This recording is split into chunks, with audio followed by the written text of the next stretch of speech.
দর্শক, ভুতুড়ে অবদা বলতে গাটা কেমন ঝিমঝিম করে ওঠে। আপনারা দেখতেই পারছেন ভিডিওতে, আপনাদেরকে দেখানোর জন্য ভিডিওটা করা। আপনারা দেখতে পারছেন ভিডিওতে যে ঝিনাইদহ জেলার শৈলকুপা থানায় আবাইপুর ইউনিয়নে এরকম একটা অবদা রয়েছে, যেটা এখন ভুতুড়ে অবদা নামে পরিচিত হয়ে গেছে। কারণ এটাই যে আপনারা ভিডিওতে দেখতেই পারছেন যে জনশূন্যতা অবস্থায় এই জায়গাটা পরিত্যক্ত অবস্থায় পড়ে রয়েছে দীর্ঘদিন ধরে। এখানে গভীর রাতে শোনা গেছে যে বিভিন্ন আত্মা এমন ধরনের তারা ডাকাডাকি করে, এমন ধরনের এবং সাপ পোকামাকড় অনেক ধরনের জীবজন্তুরা এখানে থাকে, বসবাস করে। শিয়াল, শগুন ইত্যাদি বিভিন্ন ধরনের যে জন্তু আছে, তারা এইখানে বিভিন্ন কক্ষে ও গভীর রাতে তারা এখানে থাকে।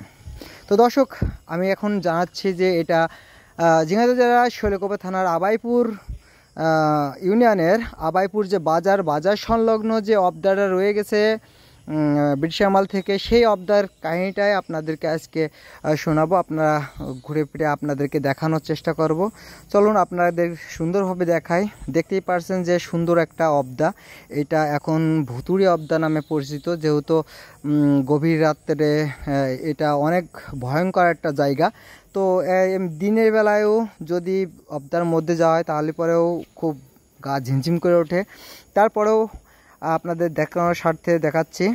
আপনারা দেখতে পাচ্ছেন যে সামনে একটু ছোট্ট একটা মাটির ইটের যে ডিব্বাটা রয়েছে, সেই ডিব্বাটা পরে আমরা উঠবো। এই যে এই ডিব্বাটা, সম্পূর্ণ এই ডিব্বাটা, এটা ছিল এক সময় টাওয়ার। এই সময় ছিল এক সময় টাওয়ার। আর এই টাওয়ারটা দেশ বিদেশ থেকে এবং বিভিন্ন অঞ্চল থেকে দেশ বিদেশে কথা বলার জন্য টেলিযোগাযোগের মাধ্যমে এখানে আসতে হতো। এবং এখান থেকে যেসব নদী নালা খালবিলের যে পানি সরবরাহ করা হয়, সেটা এখান থেকে নিয়ন্ত্রিত করা হতো একটা সময়। তো এখন এগুলো নাই। এই এরিয়াটা অনেক বড় এরিয়া। এখন এটা পরিত্যক্ত অবস্থায় পড়ে রয়েছে, সেটা আপনারা দেখতে পারছেন ভিডিও চিত্রে। দেখুন যে বিল্ডিংগুলো ব্রিটিশ আমল থেকে তৈরি করা হয়েছে।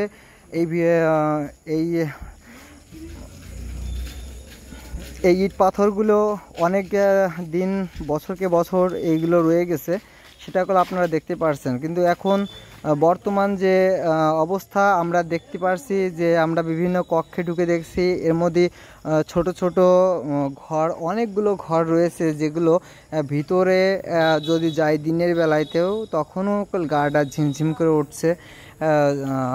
আর রাত্রে তো কথা বলাই বাহুল্য, চলে না।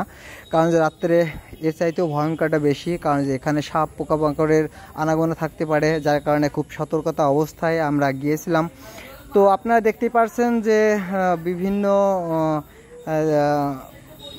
যে পাতা পুতো ইত্যাদি খড় কুটা দিয়ে এর মধ্যে ভরা রয়েছে, সেটা আপনারা দেখতেই পারছেন। দর্শক, আপনাদেরকে দেখানোর জন্য আমি আজ এখানে এসেছি। আপনারা দেখতেই পারছেন যে এই জায়গাটা অনেক বড় একটা এরিয়া। এই এরিয়াটা পুরোটাই পরিত্যক্তধীন অবস্থায় সরকারের জায়গাটা রয়ে গেছে, না কোনো কার্যক্রম এখানে হয়। তো আমি ভিডিওর মাধ্যমে আমি ঊর্ধ্বতম কর্মকর্তাদের দৃষ্টি আকর্ষণ করব, তারা যেন অবশ্যই এই জায়গাটাকে যে কোনো উন্নয়নমূলক কর্মস্থান তৈরি করার জন্য, তাতে সাধারণ জনগণের উপকার হবে, তেমন সব সেবামূলক কাজ এখান থেকে পাওয়া যাবে। যেমন অতীতে ছিল এখান থেকে টেলিযোগাযোগের মাধ্যমে বহির্বিশ্বের দেশে কথা বলা যেত, এবং এখান থেকে নদী নালা খালবিলের যে পানির লাইনগুলো ছিল সেটা কন্ট্রোল করা যেত। তো এইগুলো সব মিলিয়েই এই অবদাটা। তো এখন অবদাটা আসলে ঝিমঝিম করার মতনই অবদা হয়ে পরিচিত হয়ে রয়েছে। তো আপনারা ইতিমধ্যেও জানেন যে অবদার আরেকটা অংশ আছে, সেটা কোয়ার্টার, এবং 2-3টে আছে কোয়ার্টার, যেখানে যারা কর্মীরা থাকতো, এখানে চাকরি করতো, তারা থাকতো ওখানে। আমরা নেক্সট ভিডিওতে আমরা ওইগুলো আপনাদেরকে দেখানোর চেষ্টা করব, যে কক্ষগুলো, যে সাধারণ যে কক্ষগুলো, যে যারা কর্মীরা ছিল এই অবদাতে কাজ করতো, তারা ওই স্থানে ওই স্থানগুলো বা ওই ভবনগুলো আপনাদেরকে দেখানোর চেষ্টা করব। আপনারা একটা জিনিস দেখতেই পারছেন যে দেখেন শত শত বছরের আগের এই অবদাটা কিন্তু এখনও বিলীন হয়ে যায়নি, এখনও সুন্দরভাবে রয়ে গেছে।